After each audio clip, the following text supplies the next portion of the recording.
Ég ákvað að fara á Lauga af því að ég er úr Reykjadal, sem sagt eiginlega, ég bý 5 kílómetra frá skólanum og ég var búin að heyra rosalega mikið um Lauga. Ég hafði náttúrulega heyrt frá nemendum sem voru áður, ég þekkti kennarana. Það eru haldin hérna grunnskólamót, ég hafði farið á grunnskólamót og svona þekkti til skólans.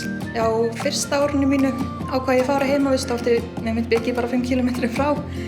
En ég hugsaði að það væri bara svo rosalega góð lífsreynsla að prófa að fara heimavist og þá líka að komast inn í hópinn. Þegar maður byrjar á Laugum þá draga aldrei nemendurnir inn í lífið strax og maður kynnist alltaf einhverjum fyrsta kvöldið sem maður skiptir rosalega miklu máli að maður sé ekki einn fyrsta daginn. Það þekkir allavega eina mannesku.